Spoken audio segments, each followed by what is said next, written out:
Fala pessoal, tudo beleza? Vamos falar então sobre o jogo do Palmeiras contra o Atlético Paranaense, fora de casa, né? Na Arena da Baixada, jogo muito difícil. O Palmeiras que não costuma ter tanta sorte assim lá na Arena da Baixada, né? Foram 6 vitórias do Palmeiras, 10 empates e 8 vitórias do Atlético Paranaense. Então o Atlético tem uma vantagem aí sobre o Palmeiras, o que não se repete, né, aí no confronto direto geral. Porque o Palmeiras tem 32 vitórias, 21 empates e 13 derrotas. Então, quer dizer, das 13 vitórias do Atlético Paranaense contra o Palmeiras, 8 foram em casa. Então, de fato, o Atlético Paranaense surpreende o Palmeiras na arena, né? Fora da arena já não é a mesma situação. Antes da gente falar sobre o jogo, peço que você deixe seu like, comenta aí qual a sua opinião sobre o jogo, comente seu palpite, compartilhe com um amigo, se inscreva no canal se não for inscrito e também ative o sininho, tá bom? Para não perder nenhuma notificação de vídeo. É, esse jogo é muito importante pro Palmeiras porque o Palmeiras se colocou nessa situação, né? A partir do momento que perdeu dois jogos seguidos, perdeu pro Bahia e pro Botafogo, o Palmeiras agora vai ter que se recuperar. E é um jogo que, em circunstâncias normais, o empate seria suficiente. Às vezes até uma derrota estaria no script, sabe? Mas a partir do momento que tem duas derrotas seguidas, ainda mais como foi, ainda mais jogando em casa contra o Botafogo, né? Que é o líder da competição, então o empate amanhã não seria um bom resultado. Eu acho que o Palmeiras realmente precisa ir vencer esse jogo para não se afastar dos líderes, tá? Porque o Grêmio e o Flamengo estão à frente do Palmeiras. O Botafogo, se vencer, ele vai se distanciar ainda mais. O Botafogo não joga no meio de semana na Copa do Brasil. Quer dizer, pode abrir 11 pontos do Palmeiras. E aí fica muito mais difícil. E além disso, se o Palmeiras perder para o Atlético Paranaense, o Atlético Paranaense vai ultrapassar o Palmeiras. O Atlético Paranaense vai empatar em número de pontos, só que vai ter uma vitória a mais. E se tudo der errado na rodada, o Palmeiras pode acabar em oitavo lugar. Nono ou oitavo lugar. Então tá realmente aí muito complicado a situação do Palmeiras. Precisa vencer amanhã de qualquer forma, tá? É, uma vitória amanhã é fundamental para a continuidade do campeonato. Sobre o Atlético Paranaense, né? Bom, o que a gente tem certeza que não vai jogar é o Bento e o Fernandinho. Os dois foram suspensos no último jogo contra o Corinthians. O jogo que o Atlético Paranaense jogou muito bem. Vitor Roque acabou com o Corinthians. O Corinthians não teve uma chance de gol direito. Realmente não viu a cor da bola. Então, o Atlético Paranaense é muito perigoso em casa, de fato, né? Como eu falei. E o Bento vai fazer muita falta porque é um dos melhores goleiros do Brasil, disparado. Tá? Com certeza ali o Everton, o Bento. E depois e também o goleiro do Botafogo é muito bom, o PR. Então são esses três para mim os melhores goleiros do Brasil no momento. Então é um ponto positivo aí que o Bento não jogue. O Fernandinho também vem jogando muito bem ali. Ele é o cara da contenção ali no meio-campo do Atlético. Ele é um cara experiente, jogador de Copa do Mundo, jogador europeu, né? Jogou muito tempo no Manchester City. Então também acho que vai fazer muita falta aí o Fernandinho pro Atlético, tá? É, Ainda não se tem informação nem se Palmeiras nem Atlético vão poupar. Ao que tudo indica, o Atlético Paranaense deve sim poupar jogadores além dos que já estão suspensos, mas se o Atlético não poupar, a tendência é que o time seja esse aqui, ó. O Mikael no gol, como o Bento está suspenso, né? Três zagueiros, Pedro Henrique e Thiago Heleno, que são dois zagueiros mais experientes. O Thiago Heleno para mim é um muito bom zagueiro. E o José Ivaldo, que eu confesso que eu não conheço, tá? É um terceiro zagueiro do Atlético. E o meio de campo, né? Ali na faixa intermediária. É o Kelvin e o Cauê, que o Vinícius Cauê, que são laterais, né? O Kelvin é lateral direito e o Cauê é lateral esquerdo.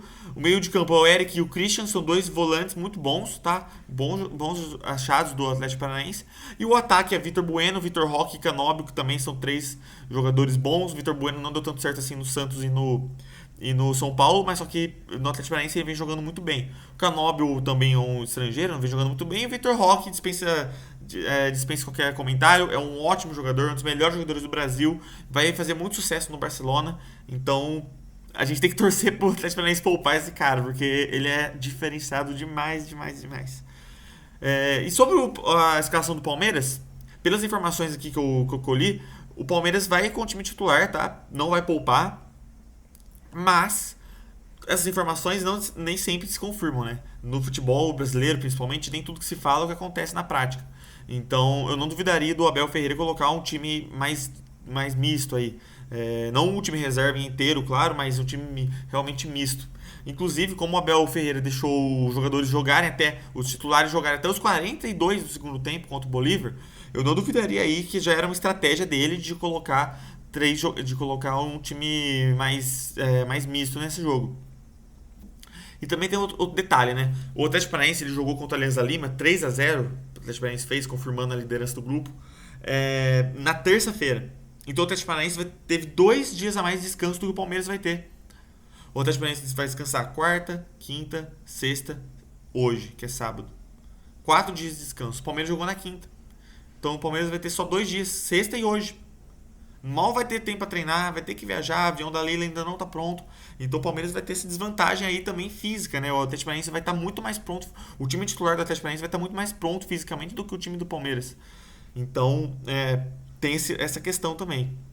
E independentemente disso, eu acho que o Palmeiras, se o Abel quiser poupar alguns jogadores, eu entraria da seguinte forma: o Everton, porque o goleiro não cansa, a zaga eu não mudaria muito, tá? O Mike e o Rocha ainda não tem condições, eu não colocaria o Garcia num jogo como esse, e também não colocaria o Vanderlan. Pra mim, o Piquerez tem que ser o titular. A dupla de zaga, acho que poderia ser o Luan e o Murilo, se o Murilo já tiver condições, tá? Não vejo problema aí de colocar o Murilo no lugar do Gomes.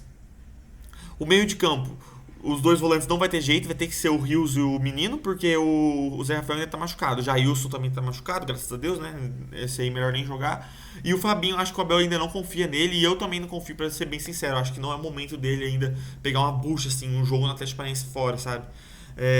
E o meio campista, eu colocaria o Luiz Guilherme, tá? Eu não... Se o Abel quiser poupar o Veiga, eu colocaria o Luiz Guilherme. E o ataque eu também pouparia. Eu pouparia o Rony e o Dudu. Pra mim, poderia jogar muito bem Flaco Lopes e o Endrick. Flaco Lopes de centroavante, o Endrick na ponta esquerda. O Arthur na ponta direita, porque o Arthur não joga na Copa do Brasil, né? Contra o São Paulo. Então, acho que se colocar esse ataque, esses 4 da frente aí, Luiz Guilherme, Endrick, Flaco Lopes e o Arthur, é um time muito forte, é um time muito bom. Que dá pra vencer o Atlético Paranaense, sim. Inclusive, e aí no segundo tempo, coloca o Veiga, Arthur. Coloca o Veiga e o Dudu. Coloca o Rony, tá? Se não deu certo no primeiro tempo, se no primeiro tempo terminar 0-0, coloca os 3. Simples. Não sei porque o Abel prefere fazer o contrário. Ele prefere tirar o jogador na hora do vamos ver. Sabe, como o narrador da SBT, eu esqueci o nome, ele fala, é um momento decisivo e tal. Aquele momento ele vai e tira o Dudu. Então eu prefiro muito mais que esses jogadores entrem durante a partida do que eles começarem jogando para depois ser substituído. E além disso, se colocar Luiz Guilherme, Endrick, Flaco Lopes e o Arthur fica sempre ali na ponta direita, mas o resto dá pra rodar. Por exemplo, o Luiz Guilherme começa no meio campo, mas ele pode ir pra ponta esquerda. E aí o Endrick começa na ponta esquerda, pode ir pra centroavante. E o Flaco Lopes pode puxar um pouco e atuar ali como meio campista, que foi o que aconteceu contra o Barcelona. Contra o Barcelona, o Flaco Lopes entrou como meio campo. O Veiga jogou de volante. Então é um time. Você faria o famoso ali carrossel, né? Os jogadores ficariam rodando. Isso confundiria a marcação do Atlético Paranaense também. Então acho que, ainda mais que ele joga com 3 zagueiros, isso seria muito fundamental, tá? Então eu acho que se o Palmeiras entrar com esse time que eu falei, daria sim pra ganhar. De qualquer forma, eu aposto, se eu fosse palpitar, eu palpitaria 1-0 pro Palmeiras, jogo muito difícil, sempre é difícil lá. 1-0, sofrido, amarrado, mas a gente vai ganhar, precisamos ganhar. Pra não deixar o Botafogo se distanciar e até se aproximar.